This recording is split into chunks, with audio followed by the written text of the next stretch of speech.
네, 여러분 안녕하십니까. 뉴스 빅5 시작하겠습니다. 오늘 함께 하실 네 분 먼저 소개해드리겠습니다. 최은미 기자, 소종섭 전 시사저널 편집국장, 손정혜 변호사, 김성수 변호사 나오셨습니다. 어서 오십시오. 안녕하세요. 안녕하세요. 오늘도요, 북한 귀순병사 이야기로 시작하겠습니다.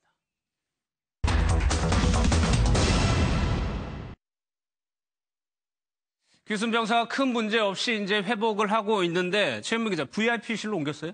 예, 그렇습니다. 중환자실에 줄곧 있다가 예. 일반 병실로 옮겨졌거든요. 그런데 일반 병실, 우리가 흔히 알고 있는 그 뭐 6인이 쓰는, 5인이 쓰는 그런 병실이 아니라 예. 그냥 1인실이 아니라 특실, 그러니까 VIP 병동에 지금 입원해 있는 건데요. 그러니까 화면에 왼쪽부터 끝까지 건물을 다 쓴다는 얘기죠? 예, 그렇습니다. 예. 지금 사진에도 나와 있는데 포착이 되는데 지금 블라인드가 쳐져 있고 이 안이 지금 귀순병사 오청성 씨가 머물고 있는 VIP 병동입니다. 예. 구조가 어떻게 돼 있냐면 제가 좀 확인을 해봤는데 이게 뭐 하루에만 58만 원. 58만 원? 예, 이럴 정도로 굉장히 그 부유층들이 주로 이제 머무는 곳인데 지금 예. 이곳에 있고요. 아마 보안 문제, 경호 문제 때문일 거로 추정이 되는데 지금 보시는 게 응접실입니다. 응접실. 지금 보시면 정부 관계자로 보이는 뭐 이제 검은 양복을 입은 사람들이 소파에 앉아 있는 게 보이죠? 그러네요. 저렇게 응접실, 그러니까 문을 열고 들어가면 응접실이 있는 거고 예. 응접실에서 문이 하나 더 있습니다. 그 문을 열고 들어가면 병실, 정말 그 오청성 씨가 머물고 있는 침대와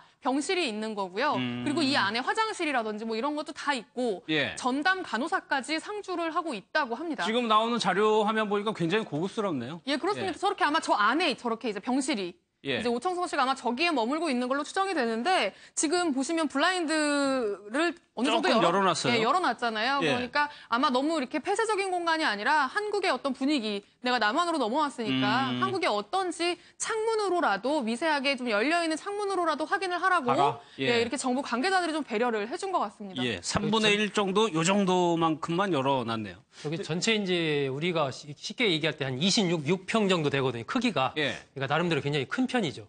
거실이 있고 화장실 따로 있고 간호사 또 간호조무사 있고 안에 이제 인터넷까지 다 볼 수 있는 이런 시설이 돼 있고 예. 과거에 그 2007년에 이제 한화그룹의 김승현 회장이 이른바 이제 아들 뭐 폭행 관련해서 좀 구속된 적이 있었지 않습니까? 예. 그때 이제 요 병원에 저 VIP 병동에 좀 입원을 했었고 예. 2011년에는 그 아덴만의 영웅이랑 석혜균 성장 또 마찬가지로 저 똑같은 VIP 그렇죠. 병동에 한동안 입원했던 적이 있습니다. 특급 대우를 그야말로 받고 있는데, 손 변호사, 글쎄 경호 문제도 그럴 가능성은 상당히 낮겠지만 대비를 안 할 수는 없거든요. 일단은 그 혹시 모를 테러라든가 또 어떻게 보면 또 좀 정신 이상적 증세를 보이는 분이 갑자기 와서 여러 가지 가능성이 열려 있는 거 아닙니까? 예.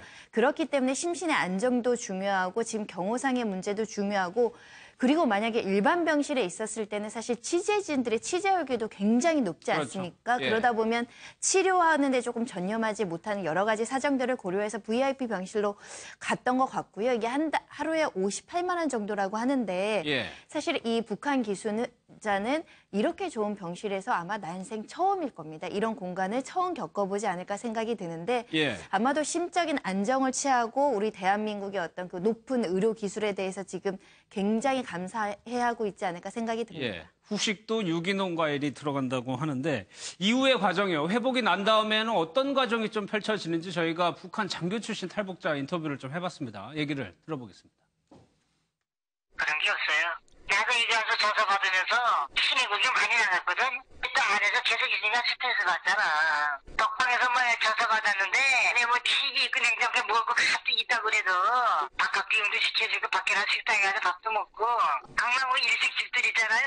먹으면 떠나오고 근데 우리 배 가져가가지고 매자부리 먹다 가니까 마지막에 제일 맛있는 것도 나는 거 하나도 못 먹었던 거라고.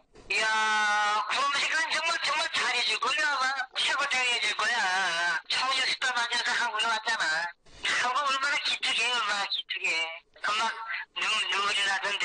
근데는 뭐 가서 아프나면 북한이 그 민경이라면 정말 공급 잘 받는 데예요. 그런 부대가 옥수수만 튕겨서 나오고 정말 어떻게 일거리고 그런 걸 보니까 일반 법영 사병들은 어떻게 살겠는지 두뇌부터 뻔하더라고. 없어요. 그거보다 더 높은 사들도 하는데 하나도 괜찮은데 제가 가지고 왔다는 비밀은 한계가 있다는 걸 다 아니까. 그러니까 정보기관의 합동신문을 받을 때도 특급 대우를 받을 것이다. 예, 그렇습니다. 이제 곧 합동신문이 진행이 될 걸로 예상이 되는데요. 예. 지금 거의 다 회복이 됐습니다. 몸은 스스로 몸을 일으켜서 TV를 시청할 정도로 음식도 뭐 이제 그냥 일반 환자들이 먹는 병원 식단을 다 소화하고 있다고 하고요. 예. 그러니까 아마 곧 기무사와 국정원과 뭐 통일부 이런 관계기관이 합동으로 진행하는 합동신문이 시작이 될 텐데 병원에서 무슨 국정원에서 운영하는 서울 모처에 수용시설이 있다고 예. 합니다. 그런 곳에서 이제 받게 되는데 그 받는 과정이 어떨지에 대해서 저희가 이제 물어봤던 거예요. 당신은 예. 어떻게 합동신문을 받았었냐. 저희가 이제 뭐 영화 같은 데서 보면 굉장히 어두운 뭐 취조실 같은 데서 취조받는 어떤 그런 부분들. 조금 고압적인 분위기. 그렇죠. 예. 예, 뭐 다 써라. 뭐 있었던 일 다 예. 써라. 뭐 이런 영화에서 많이 보는 어떤 그런 풍경을 좀 예상을 했는데 엄청 옛날 얘기고요. 그게 최근에는 뭐 정말 바깥 구경까지 시켜줄 정도로 저렇게 한다는 거죠. 그래서 예. 본인도 그 조사받는 과정에서 답답해하니까 서울 강남에 그 고층 빌딩이 많은 곳들을 좀 구경도 시켜주고 예. 그리고 고급 일식집에도 데려가서 코스 요리도 먹게 해주고 그래서 자기는 처음에는 이제 그 전체 요리를 에피타이저를 주는 걸 다 먹었더니 뒤에 정말 메인 요리가 나왔는데 그런 예. 메인 요리가 나중에 나올지 몰랐다. 그래서 그걸 뭐 먹지 못했다라는 어떤 해프닝까지 이야기를 해주면서 이야기했는데 지금 이 기순병사 같은 경우에는 정부 입장에서 정보의 유무를 떠나서 굉장히 전 세계적으로 알려질 만큼 굉장히 상징성의 큰 인물이죠. 예, 그렇잖아요. 이제 그런 부분들 때문에 아마 굉장히 특급 대우를 받을 거다, 잘해줄 거다라는 이야기를 했고 그리고 보통 그런 합동신문 과정이 최장 180일까지 진행이 된다고 합니다. 그러니까 6개월 정도인데요. 그 6개월 정도 동안 보통은 이제 정보를 얻기도 하지만 이 사람이 진성 탈북자인지 위장 탈북자인지를 가리는데 아마 지금 이 오청성 씨 같은 경우에는 뭐 총탄을 그렇죠. 거의 죽음을 무릅쓰고 예, 왔기 예. 때문에 진성 탈북자라는 거에 대해서는 별로 의심의 여지가 없을 것이고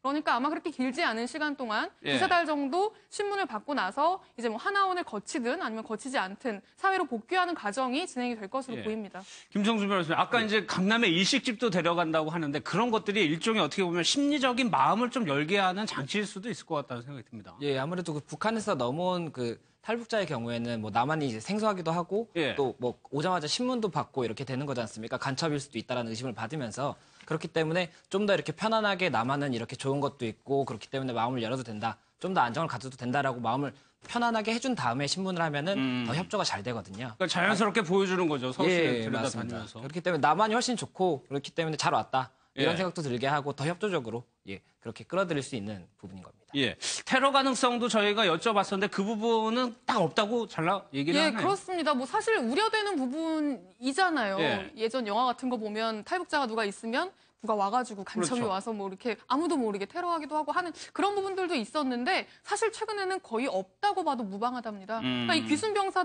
귀순병사 이번에 넘어온 귀순병사보다 훨씬 고위급의 어떤 장교들도 많이 넘어왔는데 다 예. 멀쩡히 지금 한국에서 잘 살고 있다 아무 일 없이 그런 부분들을 걱정할 시대는 지났다.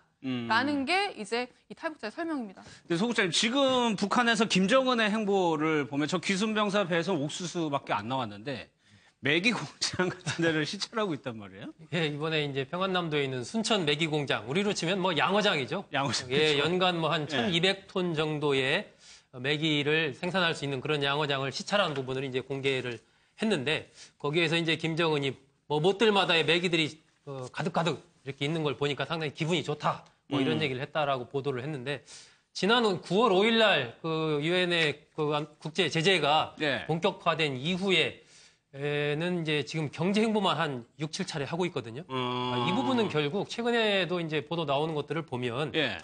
뭐 아프리카의 수단이라든지 이른바 친북한 국가들이 계속해서 군사 경제 이런 부분에서 북한과 이제 단절을 하고 있거든요.